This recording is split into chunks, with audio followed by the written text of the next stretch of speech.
मकड़ी ने आराम से रहने के लिए एक शानदार जाला बनाने का विचार किया और सोचा कि इस जाले में खूब कीड़े मक्खियां फंसेंगे और मैं उन्हें आहार बनाकर मजे से रहूंगी। उसने कमरे के एक कोने में जाला बुनना शुरू किया। तभी अचानक उसकी नज़र बिल्ली पर पड़ी जो उसे देखकर हंस रही थी। मकड़ी को गुस्सा आ गया, लेकिन बिल्ली बोली, हंसूं नहीं तो क्या करूं, यहाँ मक्खियां नहीं हैं। यहाँ कौन आएगा तेरे जाले में। बात मकड़ी के गले उतर गई।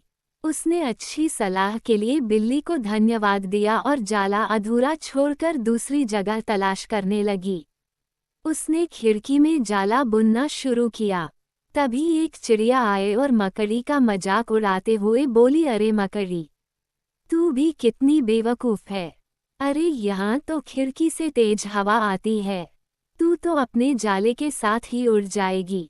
मकड़ी को चिड़िया की बात ठीक लगी और वह वहाँ भी जाला अधूरा बना छोड़कर सोचने लगी, अब कहाँ नाला बनाया जाए। तभी उसे एक अलमारी का खुला दरवाज़ा दिखा और उसने उसी में अपना जाला बुनना शुरू किया।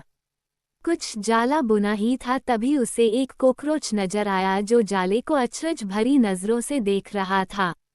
बोला, अरे यहाँ कहाँ जाला बुनने चली आई, ये तो बेकार की अलमारी है, अभी यह यहाँ पड़ी है, कुछ दिनों बाद इसे बेच दिया जाएगा, तुम्हारी सारी मेहनत बेकार चली जाएगी। ये सुनकर मकड़ी ने वहाँ से हट जाना ही बेहतर समझा। बार बार प्रयास करने से वह काफ़ी थक चुकी थी और उसके अंदर जाला बुनने की ताकत ही नहीं बची थी। उसे पछतावा हो रहा था कि अगर पहले ही जाला बुन लेती तो अच्छा रहता। उसने पास से गुजर रही चींटी से मदद करने का आग्रह किया। चींटी बोली, मैं बहुत देर से तुम्हें देख रही थी, तुम बार बार अपना काम शुरू करती और दूसरों के कहने पर उसे अधूरा छोड़ देती, और जो लोग ऐसा करते हैं उनकी यही हालत होती है। और ऐसा कहते हुए वह अपने रास्ते चली गई और मकड़ी पछताती हुई निढाल पड़ी रही।